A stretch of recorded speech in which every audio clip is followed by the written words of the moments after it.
Good evening and thank you for watching Denver 7 News at 6. I'm Ann Trujillo. And I'm Shannon Ogden. Glad you're with us tonight.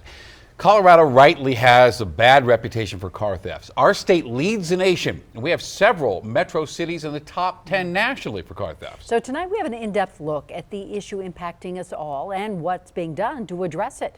First, let's look into the numbers. The Common Sense Institute found more than 46,000 cars were stolen statewide last year. The Metro leads the way in number of cars stolen with an average of 84 cars stolen per day. Denver 7's Megan Lopez looking into the efforts happening right now at the state capitol to target thieves, and why some say, though, they disproportionately impact communities of color.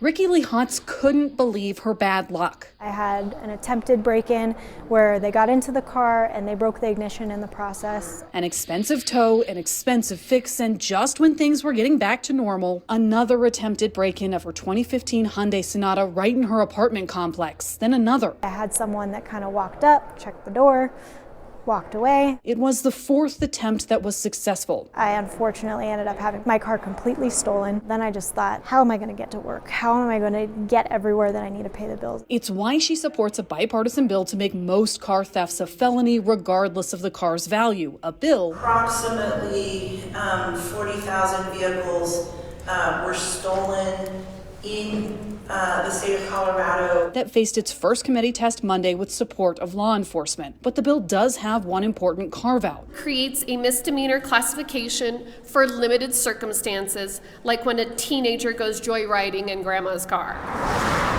At this intersection of Mississippi and Elkhart and Aurora, this tarp tells the story of one of those joyrides. A 13-year-old boy crashed through it with a car full of teens in January after allegedly taking his parents' car late at night. 5 months before that, in Wheat Ridge, a 15-year-old slammed into the brick wall of the Collier Hospice Center. After that, a 13-year-old hit a Boulder Valley school bus while out on a joyride. This bill will make sure people who return the car within 24 hours without causing a serious crime or damage aren't charged with a felony. They wanted to go to a concert or they wanted to go someplace else to a party and they brought it back, and there wasn't that intent. Well, when you think about a misdemeanor crime and a felony crime as it relates to youth, you're talking about the trajectory of that young person's life. However, Brother Jeff Fard worries about whether this will disproportionately impact some. Who is that going to benefit? Someone who can afford legal representation that can make the case that my child is not a criminal.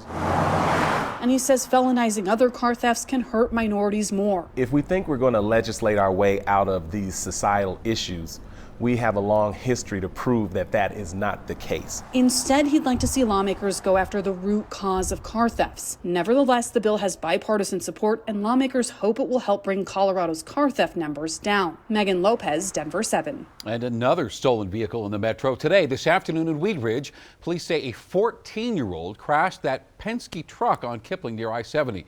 They say that teen appeared to be drunk. And let's look more into which metro areas are seeing the highest rate of car thefts. The Common Sense Institute looked into the data. 5 Colorado cities ranked in the top 10 nationwide.